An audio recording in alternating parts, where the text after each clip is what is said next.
Hi, my name is Candice Smith. I am 34 years old and I am from North Carolina. I just want to give you a briefing of my journey with breast cancer. I began my journey the end of February. I came home from the gym one night and happened to feel something that just didn't feel right.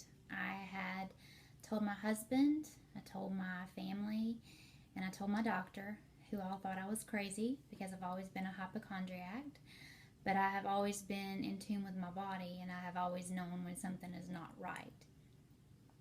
So I didn't take no for an answer. I went to my doctor. I, being 34 years old, a lot of times they don't want to do mammograms if you're under 40.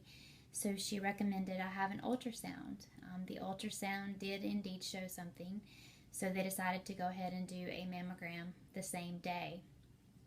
I was called back in 3 days later, and at the time I was by myself and was told that I have DCIS, which is a very common form of breast cancer.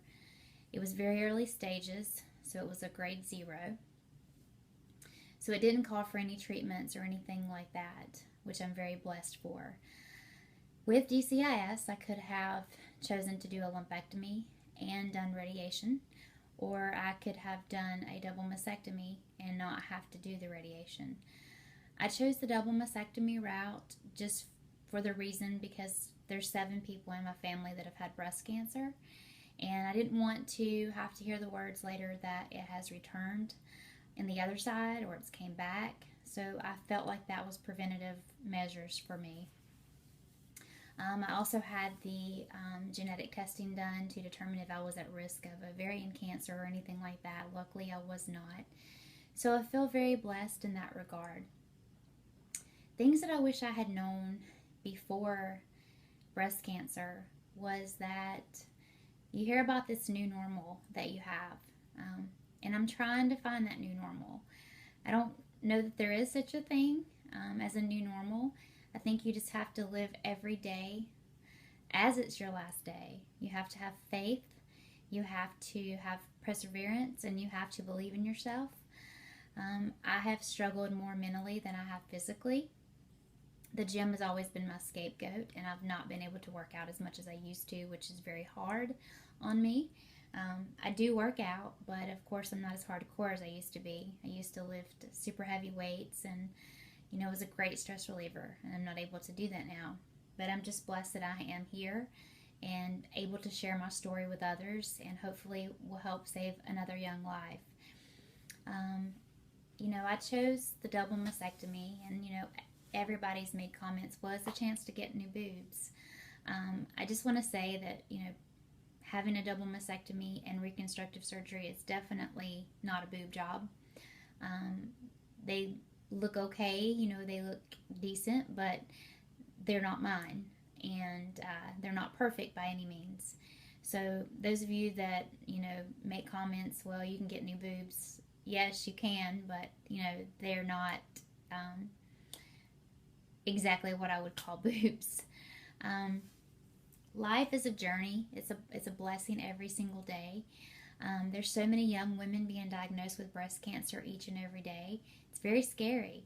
And I want people to know that, you can't blame yourself. I have always ate healthy. I have worked out. I've taken very good care of myself. And I still got cancer at 34 years old. For me, it was genetic. It ran in my family. 7 people with breast cancer. That's pretty much guaranteed that I was going to be a carrier. But there's other people that, have never had any cancer run in their family. I think the important thing is just to be in tune with your body and to know when something's not right, and don't take no for an answer. Life is so short, and we're never guaranteed anything. My mental capacity has just been shot since I found out I had cancer, which it is very new to me. Had a double mastectomy April 1st. Big April Fool's joke, I wish it was. And then I had my reconstructive surgery July 17th after having expanders. The expanders were the most uncomfortable thing I have ever had in my entire life, and I wish I had known that as well, just to prepare myself. Every day is a blessing. I'm able to work out some now, and That does help relieve stress and relieve tension a lot, but I still worry. You hear about people having metastatic cancer, and it coming back in other areas, and that's my biggest fear. And I hope that lessens with time. But I think once you hear the words "you have cancer," you're never the same again. You look at trees differently, you look at the environment differently, you look at people differently, you look at everything differently, and you learn to appreciate each and every day and every little moment. If the birds wake you up in the morning, or a barking dog wakes you up in the morning, it doesn't make you mad. You're glad that you're given another day. And for me, it's been a huge mental struggle. Like, I wish I had known the mental struggle that I was going to have going into this. Leading up to my surgery, I was very strong. I was very independent. I had my faith. I had my family. I had my friends. I worked out. I worked all the time. I was like a ninja.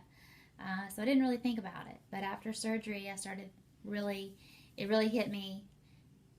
Candice, you've had cancer. And I just can't get it out of my head now.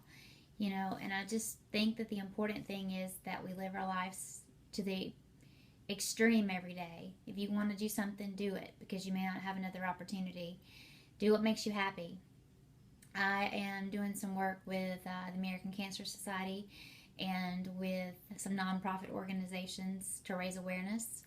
And I hope to see a cure for cancer one day. Not just breast cancer, but all cancers. That is my goal in life.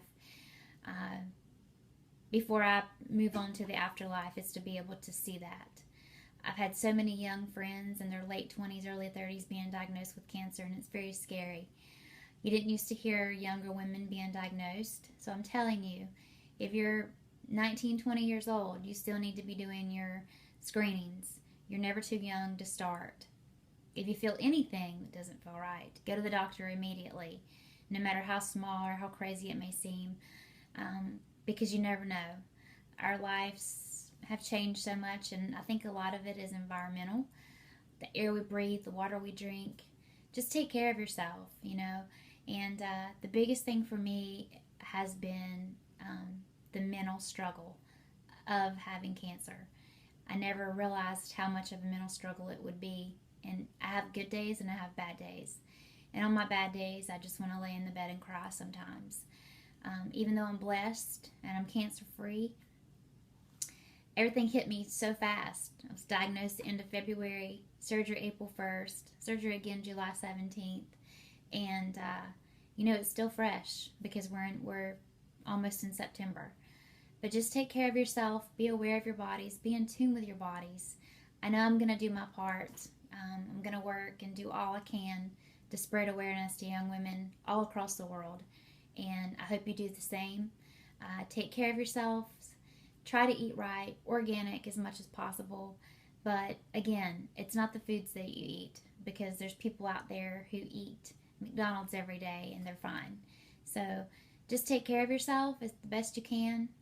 When you feel something that isn't right, get it checked out. Thanks for listening to my story, and I hope that I can inspire others to make sure they get their yearly screenings and their checkups, and hopefully I can save a life. Thank you.